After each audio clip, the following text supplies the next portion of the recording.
Where's that darn Cardi Jew? They're making us Rabbinates look horrible.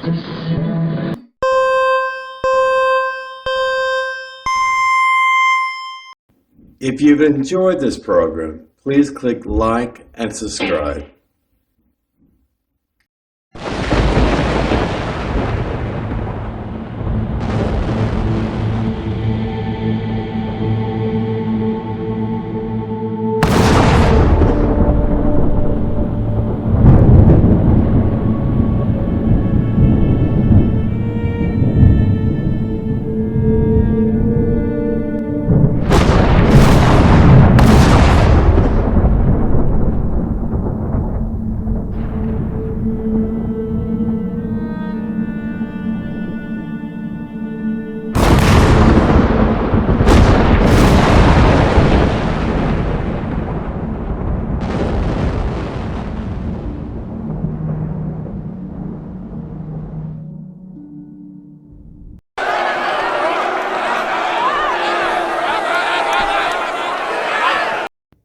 Baruch Yah, and welcome again to another exciting edition of the Torah Watchman Show International, available for YouTube subscribers, those people out there that are more interested in the heart and soul of the Torah as taught by a Hakam Cardi Jew, hosted by none other than your favorite Cardi Jew. Yes, y'all are ben-Emmett. Hope everyone's been well. As you saw the brief introduction slide, we're talking about Parshah Korach, the rebellious Levitical tribe, believe it or not, first cousin of Moshe that dared to raise a hand of defiance against God's sacred chosen, namely Moshe and Aaron. Turn with me to the book of Numbers, or Bamidbar, chapter 16. We're going to be reading from verse 1 through chapter 18, verse 32. Not too long of Parsha. And this one is unique in that it mentions the name of Yehovah multiple times, and secondary precedence or instance rate is the name of Moshe. So I'd look at it from that framework as a very sacred and holy symbol. Korach, of course, he's the first cousin of Moshe, the tribe of Levi. He is a son of Izhar, and not much was known for him other than he had tabernacle and Mishkan temple duties, okay? Just like any Levitical priest line, except he was not in the Aaron Kohen Gadol family line directly, in that family tree per se, and he became envious over time. Now understand what happened in the past Parsha. There was a lot of anger and resentment among the Jews. How would you like to be given a death sentence in the desert of all places? How would you like to know that you're going to live out the remainder of your life and die in a desolate wilderness? The wilderness of Zin, which is that vast plain there just below the mountain Sinai chain there in Saudi Arabia. If you look at a map, and I can show you here, the approximate location of Mount Horeb in that area, it's believed today at least, and it's southwestern Saudi Arabia. Okay? So, we're going to talk about multiple rebellions in Israel. We're going to talk about outcomes of wrongful decisions, consequences of bad behavior. Consider Israel, for instance. I have to connect you from 3,500 years ago to something that's relevant that's happening today. Before the horrible massacre of October 7th, there were thousands and thousands of Jews protesting in Tel Aviv. Why they were protesting? Why were there even acts of violence like damaging private property? Why? They were opposed to Benjamin Netanyahu's right of center, Torah-centered Knesset party coalition, essentially. They demanded that he resign. Why? Because one of the party promises and party platform of Benjamin Netanyahu, among many others, is that he wanted to begin the stages of reforming the judicial system, namely the out-of-control Supreme Court. Most honest Jews in Israel, it doesn't matter who you are or what political affiliation you are, you knew there were problems in the Supreme Court. They essentially are self-nominated. As you know, the president in Israel does not have any real political power whatsoever. He simply nominates the prime minister, recognized by the individual that has won the most seats in the greatest and largest coalition party, like the Lapid party, okay? He's powerless. And even Knesset, they have basic law as their constitution. They don't have a very comprehensive written constitution like the United States does in other countries. They don't have a Jewish Bill of Rights, a civil right. They have the basic law that was instantiated back in 1948 by primarily secular humanists and Zionists of Israel that did not consider the Torah whatsoever or any kind of religious aspect in setting up the initial government very quickly on the old parliamentary system from the Greek Empire or Great Britain in that time frame. You know, Israel was a British colony, commonwealth during that time. What am I talking about? Jews protest among themselves, and sometimes it's been said that Jews, we are our own worst enemies in getting started with this Parsha. How can thousands of Jews protest a democratically elected government? I mean, Benjamin Netanyahu was nominated prime minister because he was able to put together the largest coalition, the largest number of seats per se across different political lines, and created a large coalition government there. In fact, that government usually only lasts about 2 years. And then because of the massacre last year on October 7th, there was even more calls for new elections in Israel. And there have been more protests. But these protesters in Tel Aviv, primarily Tel Aviv and other places, are not protesting judicial reform anymore. You know what they're protesting? They want Benjamin Netanyahu to cease all military operation Gaza Strip. And then they think through peace and cessation of hostilities that Hamas would stop trying to kill the Jewish people and automatically release her hostages. And I heard recently there's maybe 50 or less hostages actually alive, and a senior Hamas leader has admitted that he doesn't know of their status either. The idea of bargaining with terrorists for hostages seems ludicrous. It really does. But that's what they're protesting. Other liberal groups like Peace Now and other Palestinian groups, when you share the same messaging of the enemy's camp, you are in bed with the enemy. And this is what's happening in Israel today. So don't think it's strange, the story I'm going to tell you about the Korach rebellion approximately 3,500 years ago. Okay? The first aliyah, you can look it up, Numbers chapter 16, verses 1 through 13. I'll give you a brief synopsis. Again, Korach was the first cousin. He came to every Thanksgiving. He came to every birthday party, right? You had relationships with your first cousin, and I did too, and most of them are very precious to me. I've seen some of my first cousins throughout the years. I don't see them very often because we live separate areas across the country. But this is tribal Israel. And your first cousin wants to create an insurrection, a coup, and drive you out of power. Now, just pay attention here as I tell this story. Korach gathered approximately 250 men. As you know, Levites are not allowed to be battle ready or to be warriors or fighters. But I'm sure if they had spears and swords and shields and bucklers and everything else, knives, whatever, or their fists, and they were going before Moshe and a group protest in Aaron, demanding the end of power hoarding, as they called it. Does that sound familiar, what's happening in Israel with the secular humanists, and I will say it, Marxists, and Torah, insurrectionists? We have the same groups in America, Antifa, and Black Lives Matter, and many others, okay? Like the Palestinians at Columbia University in New York City. The same kind of worldview of these anarchists, okay? They were not come out of the woodwork or just magically appear. They've been around forever. And again, the biggest problem among Jews are other Jews, unfortunately. And don't me say anything wrong about my Jewish brothers and sisters here on this video. I love you all. I really do. I love you all with all my heart, and I wish we could make peace together. I really do.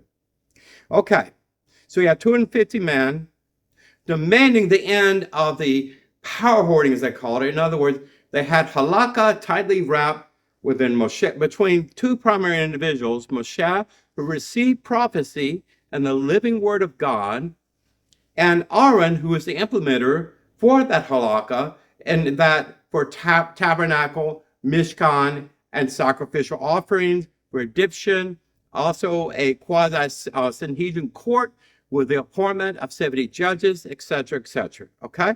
This is what he was posed of. And I think he was pretty angry, because he knows that his people, or all of these people, that current generation would die out in the desert because God had judged them because of the felling of at least 10 tribes who came back from Canaan, that beautiful place, and gave a bad report and tried to create an insurrection then against Moshe, who was the living will of God in their midst. Okay? So in quote, the entire congregation is holy, and the Lord is in your midst, of what Moshe is saying. The Lord, your God, is in your midst. You are chosen by God for temple sacrifice, temple service to the people. You are to be a witness to other tribes here on what to do. You should know halakha. You should know the Torah. You should know the 600 mitzvot as much or as better as anyone else. You know how to read Hebrew, and many people did not know how to read Hebrew. So the Moshe was saying this. What are you doing? You are family, okay? So they took specific issue with the appointment of Aaron as high priest. They didn't like that, and they had disagreements with how Aaron ran the business. Remember, he lost his first two sons because of misconduct and lack of parental discipline and guidance. Make your own judgment for that. They didn't like him. They was in the family almost. They accused him of forming like a mafia, something like that. But anyway, Moshe and Aaron were not Tony Soprano, but this is what was happening.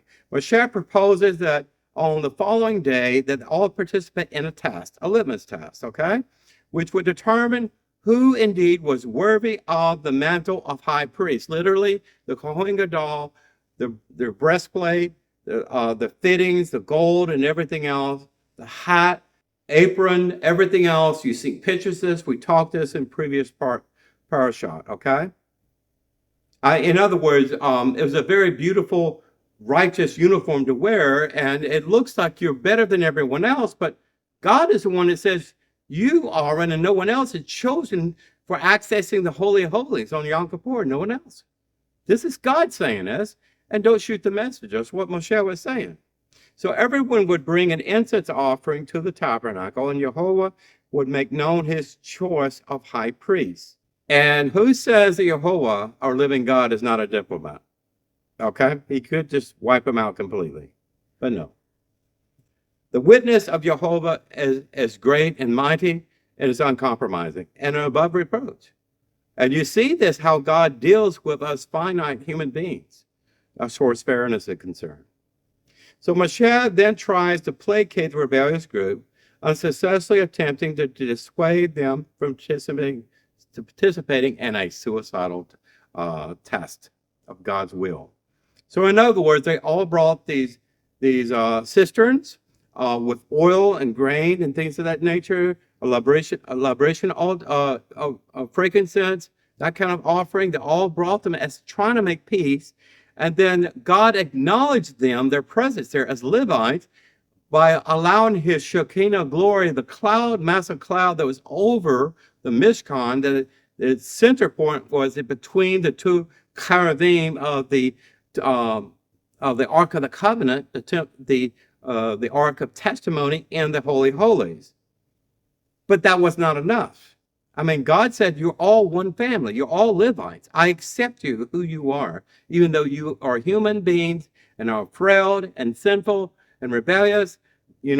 I want you to settle these differences so I don't have to get involved as your judge. So in the second aliyah, Numbers 16, chapter 16, verses 14 to 19, quickly, Moshe pleads, he begs with Yehovah not to accept the incense offering of the rebellious group. Like Yehovah could not see the inner part of the Nefesh Yehudi within Korach and his family there. There are 250 people there or more. and his family members were there, and his brothers, and all his relations, everything was there, who was supporting Korach. And there were probably a mixed bag of other tribes that thought Korach, his family line would be a better priesthood than Aaron. So it's not just Korach as a Levite, it were other people, the instigators as well, okay? Again, this is happening in Israel, or has happened in the last 2 years, okay? So Korach spends the night inciting the Jews against Moshe and gathers them all at the entrance of the tabernacle to witness the great spectacle. And then Jehovah's, his kabod, his glory appears. You imagine villagers, angry villagers at night running together in a huge massive crowd carrying torches and waking up Moshe, waking up Aaron, demanding to be heard, okay? And the third aliyah, we're talking about Numbers, chapter 16, verse 20, chapter 17, verse 8. Jehovah is angered by the Jewish association with Korach. Like I said, this was a national issue that grew completely out of control because Korach was the catalyst here. He was the instigator. He was the ringleader, okay? So Jehovah wishes to destroy all of them. So Moshe and Aaron pray on the Jews' behalf. They intercede like a Mashiach would, and then for the decree to be averted. Now the earth opens up suddenly and swallows up the entire Korach family, him individually, and it says they were swallowed up like a huge earthquake, fire, lightning, storm, whatever, the bowels of the earth and everything else. They were swallowed up alive, and they fell into that deep crevice going to the center, the bowels of the earth. Some people say that's hell. I don't know. But the Torah says they were swallowed up alive. Just think about that. And a heavenly fire comes down and consumes the rest of the 250 rebels. So you have the immediate Korach and his family members, his brothers and other people. I guess he appointed as his would-be Sanhedrin at that time. He was getting ready to take over the entire government that God had set apart from Moshe and established with Aaron, and they were completely wiped out. Their tents, everything else, fell into the innermost pits and bowels of I would say, Gehenna, you know. So what happened next? Moshe instructs Aaron's son Eleazar to retrieve the frying pans that were used for the previous incense offering that we talked about in the first aliyah, I believe, okay? And what they did, they banged them out, flattened them out, and the metals, and then essentially put them through a fire kind of thing. And then they actually mixed them with rocks and things like that as a symbol of rebellion for the people to learn and to be afraid, okay? So the next day, the community complains that Moshe and Aaron are to be blamed for the deaths of Jehovah's people. Does this sound like Israel today? Does this sound like anyone today? We have a problem with assuming responsibility for our own action and behavior. We see it with politicians in the United States. You're the blame, not the person looking at themselves in the mirror. And for people to argue and say, Moses and Aaron, you are responsible for getting God involved here as your broker, as the judge, and killing off our friends and family and relations. Again, Israel at that time was a small nation of people, and they were one big mishpocha. And they all were related, distant kins. Fourth aliyah, Numbers chapter 17, verses 9 through 15, Jehovah instructs Moshe and Aaron, separate yourselves from the community, and I will destroy them in an instant. So the people that were arguing and whining and accusing blasphemous things of Moshe and Aaron, the instigators that the destruction of Korach was enough. The judgment and execution by God was not enough. They wanted to join in, continue. They could not be convinced. So God struck them down too. So indeed, a plague. I don't know what kind of disease it was, but a severe plague struck the entire nation. Many thousands were dying. I want you to picture the imagery I'm going to draw here for you. Moshe tells Aaron to quickly take a fire pan with incense and go into the midst of the congregation and atone for the sin. You can imagine frankincense, myrrh, or whatever spices, and the smoke and vapor whatever coming out of the burning flame solution, and people were smelling it, and he was walking among the dying and sick people, and this cured them of that malady. So as soon as they looked at Aaron with his fire pan, they were healed. Aaron does so, and he stands between the living and dead, literally, and the plague is halted.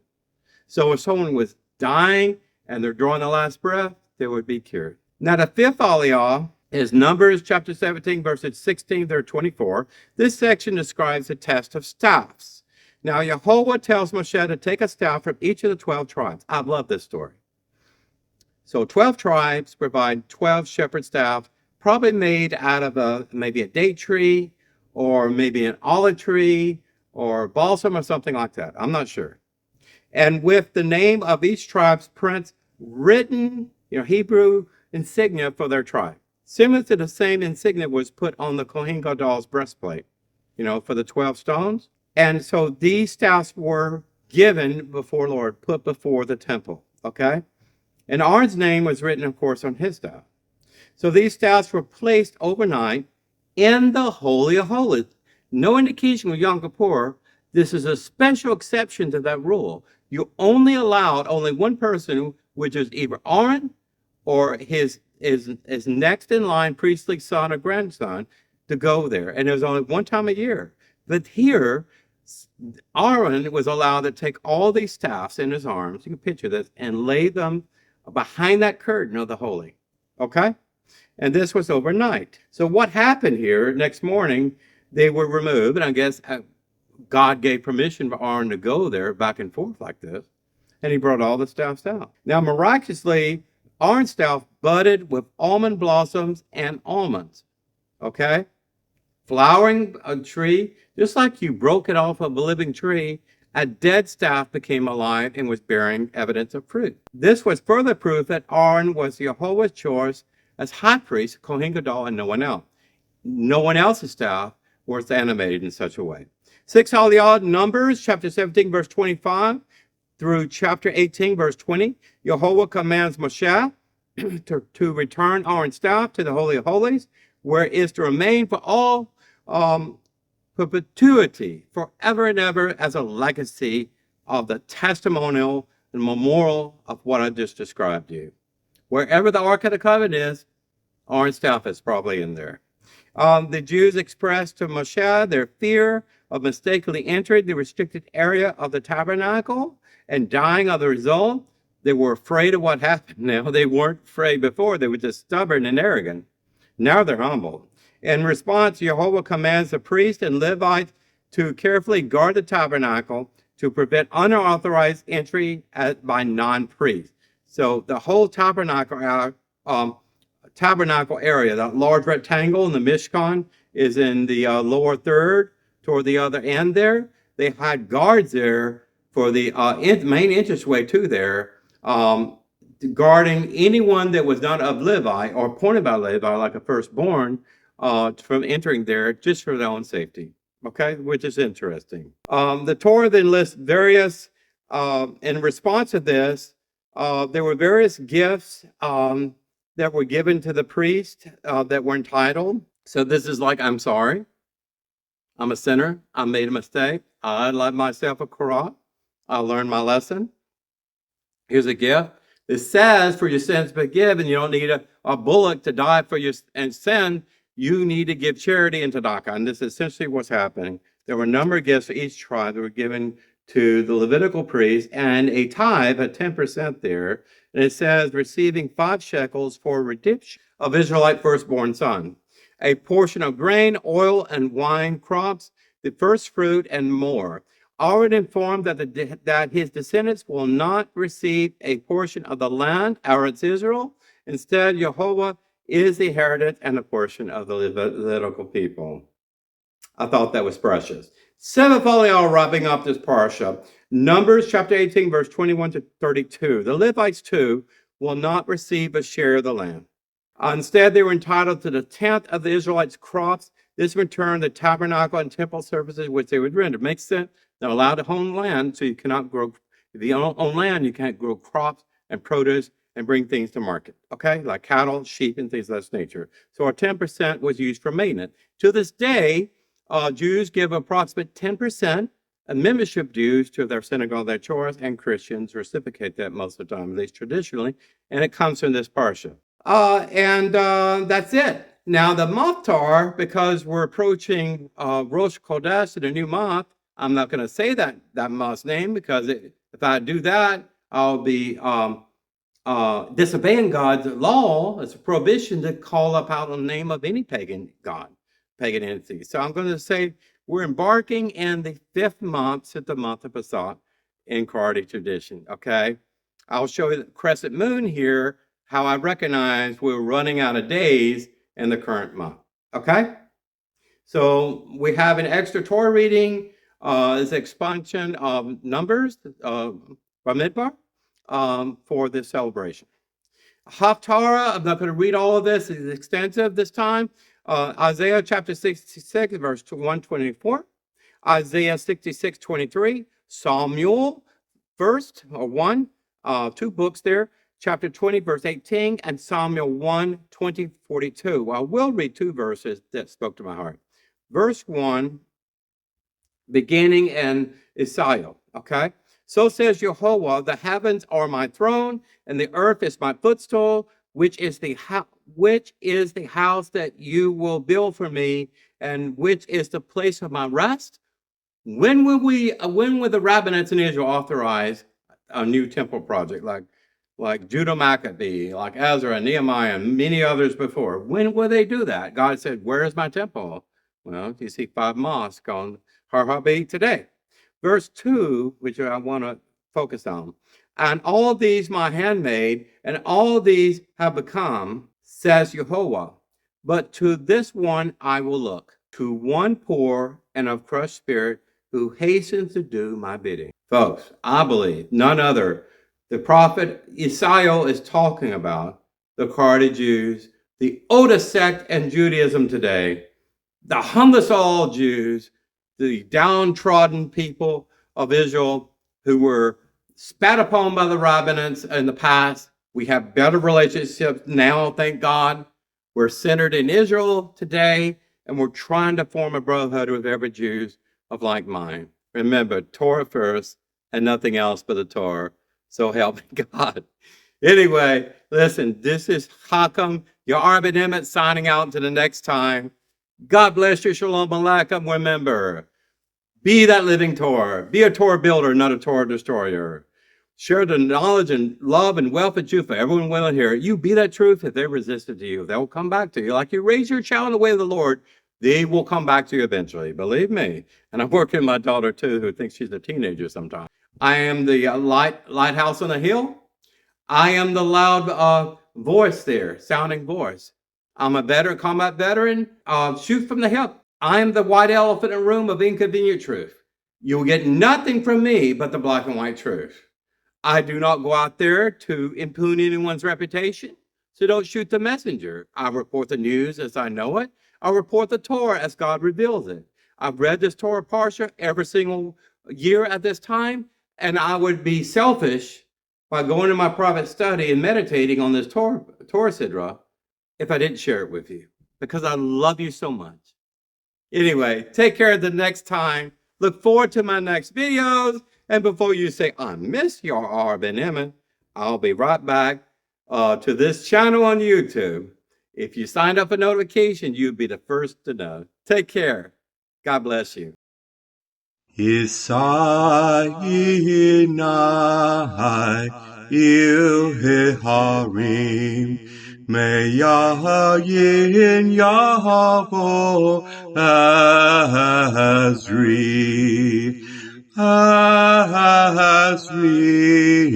meim Adonai Ose shamayim v'ha'aretz